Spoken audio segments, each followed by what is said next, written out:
नमो सिद्धाणं नमो ऐरियाणं नमो वैझायाणं नमो लोई सब साहुणं यया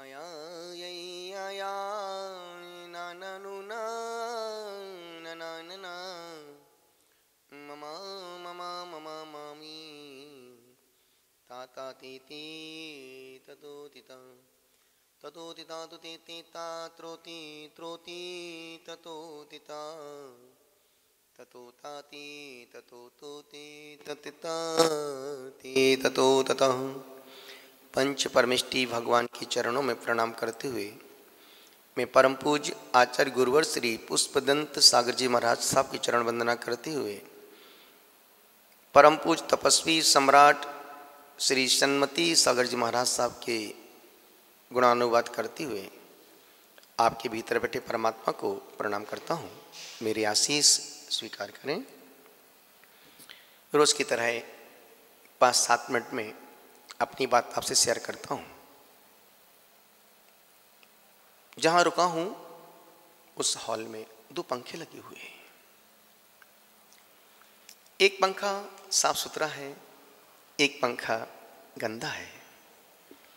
जो पंखा चलता है उसमें धूल जम जाती है, डस्ट जम जाती है, धुएं के उसमें निशान पड़ जाते हैं। पर जो पंखा बंद है वो साफ सुथरा है। हमारा अजय सेठी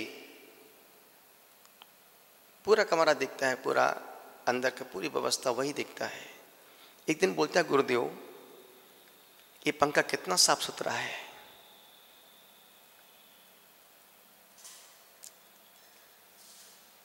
मैं चुपचाप रह गया, मैं कुछ बोला नहीं, चुपचाप सुन के रह गया। उससे कौन कहे कि पंखा बंद रहता है। जिसके कंधों पर जिम्मेदारियां होती हैं उस पर भार तो आता है, गंदगी भी आती है, छींटे भी पड़ते हैं। और ध्यान रखना,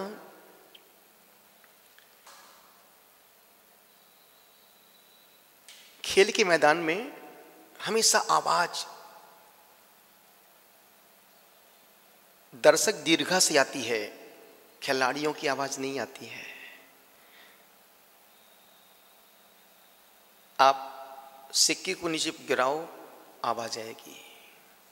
रुपयों की आवाज नहीं आती है। इतना सा निवेदन कर रहा हूं, चील की उड़ान देखकर चिड़िया कभी निराश नहीं होती है। उसको पता है कि मेरा अस्तित्व क्या है। मैं अपने होने में राजी हूं। चील अपने होने में राजी है। और मैं आपसे निवेदन कर रहा हूं, तुम भी अपने होने में राजी हो जाओ। और जब तुम तब तक अशांत रहोगे, तुम तब तक परेशान रहोगे जब तक तुम पड़ोसी के सुख को देखोगे। यदि तुम कोई बाजार से घड़ी लेके आए हो और वो घड़ी बहुत सुंदर, बहुत अच्छी लुक की है, और पूरे मोहल्ले में वो एक ही घड़ी तुम्हारे पास है, तुम्हारी स्टाइल, तुम्हारा रुतबा, तुम्हारे पहनने की अदाएं बहुत अलग होंगी, और वही घड़ी तुम्हारे दोस्त के पास 3 दिन बाद आ जाए, तुम्हारी घड़ी का क्रेज 50% होता है। क्यों? क्योंकि तुम चाहते हो कि जो मैं हूं वो कोई ना हो पाए। और यही कारण कि आज परिवार में दूरियां बढ़ रही हैं। परिवार में सब साथ होने के बावजूद भी सब एक दूसरे से बहुत दूर हैं।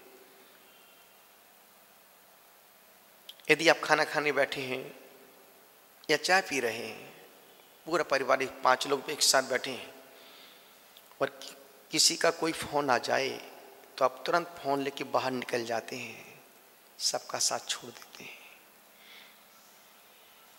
और मैं सोचता हूं कि ये रिश्ते नहीं है, न इन रिश्तों में रस है। वो कोई प्रधानमंत्री का फोन तो आया नहीं था, कोई राष्ट्रपति का फोन भी नहीं था, कि तुमको सबको छोड़ के तुमको बाहर जाना पड़े। अरे बोलता भाई 5 मिनट मैं तुमसे 5 मिनट बाद बात करता हूँ, लेकिन नहीं, तुमने हमेशा जब जब भी दूसरों के फोन आए हैं तुमने अपनों को नेग्लेक्ट किया है। और ध्यान रखना, अपने ही साथ देते हैं। निवेदन आपसे कर रहा हूं, यही गुजारिश कर रहा हूं,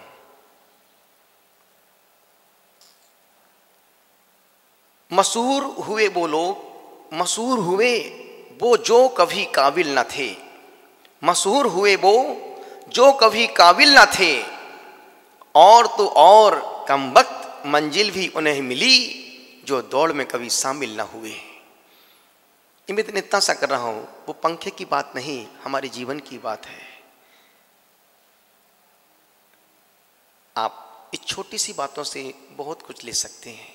यही कह रहा हूं कि तुम दूसरों को सुख को मत देखो, अपने में राजी हो जाओ। अपना सुख संसार का सबसे बड़ा सुख है, अपना आनंद दुनिया का सबसे बड़ा आनंद है। लेकिन होता क्या है कि आदमी दूसरों को खुश करने के लिए अपने पूरे दिन को खराब कर डालता है और खुद खुश नहीं हो पाता है। अब तुम दूसरों को खुश मत करो, तुम खुद प्रसन्न हो जाओ, तुम खुद अपने आप से खुश हो जाओ। आनंद ही आनंद, जिंदगी में आनंद ही आनंद बरसेगा। और जब तक तुम दूसरों को खुश करते रहोगे, दूसरा भी खुश नहीं होगा और तुम्हारी खुद की खुशी तुमको मिल नहीं पाएगी। क्यों मूर्खों जी ऐसा जीवन जीते हो? प्रेम का जीवन जियो, अपना जीवन जियो, अपने लिए जियो, अपने उत्सव महोत्सव के लिए जियो। क्योंकि तुम जैसा इस दुनिया में दूसरा कोई भी नहीं है। तुम हो और हम हैं, हम हैं, एटम बम है। बोलो महावीर भगवान की, शांतिनाथ भगवान की जय। ओम नमः। सबसे क्षमा, सबको क्षमा।